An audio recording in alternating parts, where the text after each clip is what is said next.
concerns in the area, Nathan. But as you can see behind me, the Odeon Theater there is no command post set up. Now that is telling in and of itself. Normally, if there is suspicion of foul play where people go missing, the last place they are seen is where a command post is set up, and you hope that witnesses walk into that command post, provide you with information. That's not happening. That's clue number one. Number two is that there is no level 3 search being implemented.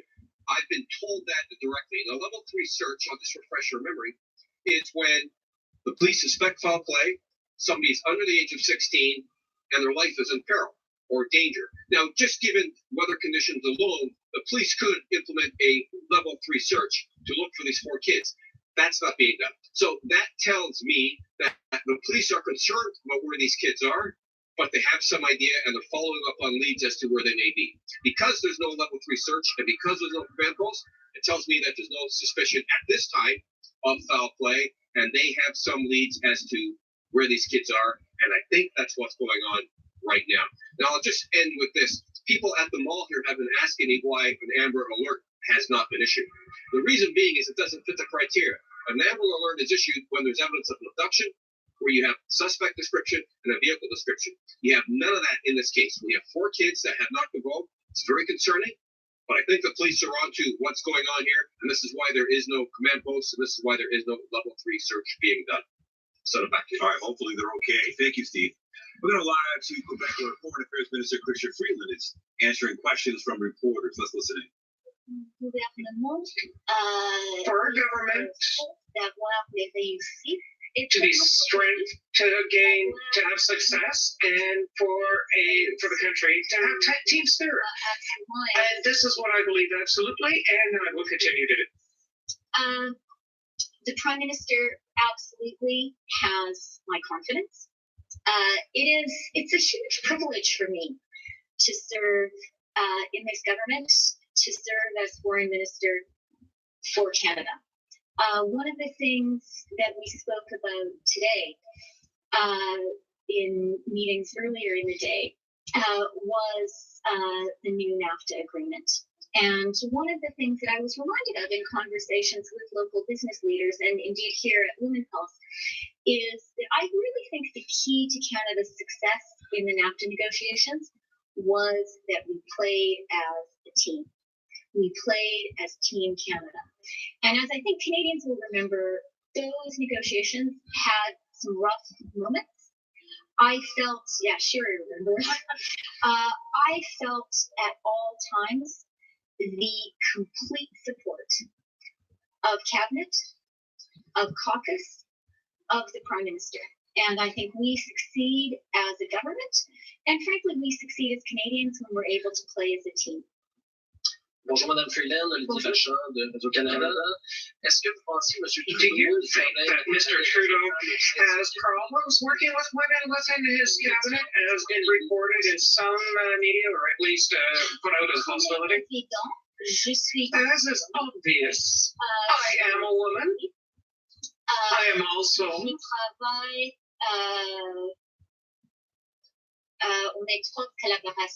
I work in close collaboration with the Prime Minister. I am absolutely convinced that the Prime Minister is a feminist, and I found that he's a very, very good boss for women. One thing that I really appreciate that the Prime Minister told me from the first moment, the fact that I have a family is not a problem. It's an advantage. And that's so rare that a leader, a male leader, would say this to a woman working for him. So I really truly appreciate the Prime Minister's approach personally with me, and I'm very proud of the feminist agenda of our government. My CBC colleagues, which I'm presenting today, and I would like you to answer it in both languages if possible. It's not about ascendancy. So the largest Canadian canola company has had its shipments blocked by China, and the company says it's because of the ongoing dispute between China and Canada. So are these two issues related? What do you make of that? Richardson is a great Canadian company with a storied history in our country. And as the daughter of a canola farmer, and as someone who has herself swathed many acres of canola, I take very personally our canola trade. I'm incredibly proud of Canada's canola farmers. It's a real Canadian story of success and innovation. And I take very seriously the responsibility of our government, any Canadian government, to open up markets for canola farmers. In fact, I was very proud to take with me to China in 2016 a little jar of canola that had been personally grown by my dad, to show how personally we take it. I am very concerned by what we've heard has happened to Richardson. We do not believe there is any scientific basis for this.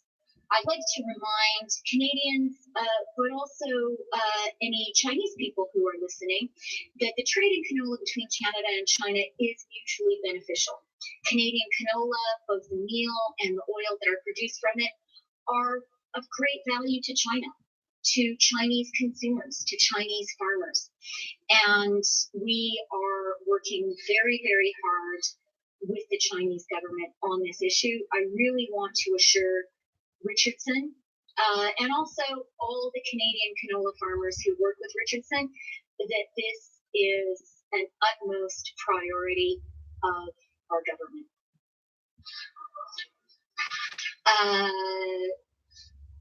La situation avec la compagnie. The situation with the Richardson company. Our Foreign Affairs Minister, Chrystia Freeland, answering questions from the media in Quebec. She was asked about the Prime Minister. She says that she's got full confidence in him. It's a huge privilege to serve. And she was asked this because, Jody Wilson-Raybould and Jane Philpott have left caucus because of the whole SNC-Lavalin scandal. We're going to keep on following what happens in Quebec with the Foreign Affairs Minister. Well, former Deputy OPP Commissioner Brad Blair speaking out one day after being fired. Now, Blair says his termination is a reprisal from the Premier for waging a legal battle over the appointment of Ron Tavener, a family friend of Doug Ford, as Commissioner. Deputy Public Safety Minister Mario de Tomaso was the one who fired Blair. Now, Blair alleges that it was a conflict of interest because he was part of the panel that selected Tavener. An NDP call for an inquiry into the firing has failed. I seek unanimous consent to move a motion regarding a full public inquiry to investigate the appointment of Ron Tavener and the dismissal of Brad Blair. Party leader Andrew Horwath presented the motion at Queen's Park. Now, the PC government has denied any political interference in Blair's firing, saying he released confidential OPP information through his court filings. Well, Liberal MPP Nathalie Desrosiers says it's important to have clarity. Member for Ottawa Bay. Exactly why disciplinary charges were laid, when it was decided that disciplinary charges should be laid, who was involved in that decision, and we need to know that as soon as possible. And why is that important? Because otherwise the implication is that they're not protecting the whistleblower and that they're doing it as a vendetta to silence someone who has made some revelations that are damaging. And CB24's Christina Tenalia joins us live from Queen's Park with more. And most would say the optics on this one don't look good. Yeah, I think that's the best way to put it, Nathan. And actually, right now, inside the legislature, the NDP are tabling, you could say, a letter or an affidavit that they're presenting right after they table it to the Integrity Commissioner, requesting that the Integrity Commissioner launch a public inquiry into the firing of OPP Deputy Commissioner Brad Blair. Now, I am here with the Minister of Community Safety and Correctional Services, Sylvia Jones. Thanks for meeting with us. I know you said yesterday that you did not make any requests for action in regard to the firing of Blair, but did the Premier or did anyone from his inner circle or any other cabinet ministers? No, absolutely not. As I mentioned yesterday, I was notified by my deputy the intention to end the employment of Mr. Blair. These are not easy decisions, and there is quite a long process. As you can imagine, The deputy has to make a decision. He makes a recommendation before a 9-member board commission made up exclusively of Ontario public servants. And ultimately, they make a decision whether they accept his recommendation. That happened, and Mr. Blair's term employment with the OPP was terminated on Monday morning. And Minister, why did you support that suggestion that there be some kind of disciplinary action? I mean, I know that Minister Di Tomaso mentioned that firing was the most reasonable course of action, but it's also the most egregious form of disciplinary action. Well, I think if you look at the memo that was sent on December 28th, reminding Mr. Blair of his roles and responsibilities, his oath as a public servant, clearly he chose to ignore that letter and that recommendation from the deputy. I frankly think that he made a path and made a decision to continue to use his uniform and his office to pull his own personal agenda. And ultimately, it was not appropriate. It was not part of an Ontario Public Service oath, and his employment was terminated as a result. So we know, of course, you're well aware the optics of this aren't good, and people at home are looking at this one, well, here's the whistleblower, and now he's lost his job, and the only reasonable course of action was him being fired. What do you say to the people of this province who perhaps agree with the NDP that there should be a public inquiry? Well, I respectfully disagree with the assertion that he's a whistleblower. I mean, this is a person who applied for a job that he didn't get, and now he's upset, presumably, and started to release personal, confidential documents related to his role as a commissioner of the OPP. The Commission of the Legislative Assembly, the Ontario Public Service, said that was not appropriate, and they made an action that I supported. They did not ask for my advice. They did not ask for my permission. They told me that this was what was going to happen, and then they recommended that we pull his order in council, because you cannot have an order in council as a deputy commissioner of the OPP if you are no longer a member of the OPP. I'd love to keep going here. We got to wrap it up. I have one more question for you. I know the BC caucus has just met, if you're not still continuing some kind of meeting here. Anything you can enlighten us on in terms of Randy Hillier returning to caucus? So, as a long-time chair of the PC caucus, I will never speak about what happens in caucus. What I can tell you is Mr. Hillier's expulsion from caucus is in place and continues to be in place. Thank you so much, Minister, for your time. We appreciate it. I'll send it back to you. All right, thank you, Christina. 3:14 minus 9. This is Toronto's Breaking News CB24. Coming up, a check on traffic and also look at that long-range forecast as deep freeze continuing. Eventually, of course, come to an end. Details after the break. Maddie's Store has been launched. Wednesday, BB Rexa and legendary producer Nile Rodgers joined 5 new artists in the most intense competition yet. I'm not feeling you on it at all. I'm ready. I'm the next to be launched. Get into it. CTV's The Launch, Wednesday at 8, 9 Mountain. Then stream anytime. Brought to you in part by Virgin Mobile. It's better to be a member. You can learn a lot from your little voice. I really didn't think about health and dental coverage until I started listening to the little voice in my head. It's a little thing that can make a big difference. She had me apply at coverme.com. Next thing I know, we were calling the dentist before he called us. 1, 2. Now you need a couple of fillings. Joy, we're covered for dental. Awesome. The online claims process is so easy. We started enjoying a little more me time too. She means us time. Us time and us time. Massages are covered. And don't forget our heart medication. It's a little thing, but we're keeping on top of it.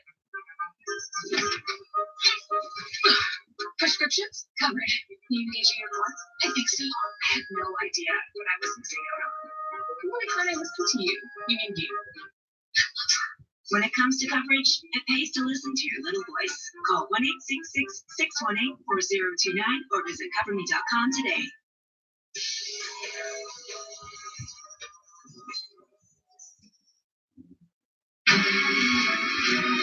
Let's talk about that forecast. Things are chill. It's going to cool down tonight as well, Chris. Yeah, it's obviously going to be continuing to be cold. We're colder than normal, not quite record cold in all locales, but obviously seasonably cold for this time of year. We should have daytime highs of around 2. Obviously, been outside recently. It's not 2 degrees. We're about 11, 12 degrees shy of that. -9 right now in the city. With the winds, makes it feel closer to -19. Still going to feel like a -20 tonight. So, extreme cold weather alert still in place. We have more of a west southwesterly wind. With this cold air in place, system tracking well to our north. We're cloudy with on and off periods of light snow across much of southern Ontario, but it is being enhanced from the Great Lakes, especially northeast of Lake Ontario. And that's going to be Universal, Belleville, Picton, Cobourg, all those areas getting into some whiteout conditions. And there's also going to be some active weather moving in towards the Bruce Peninsula.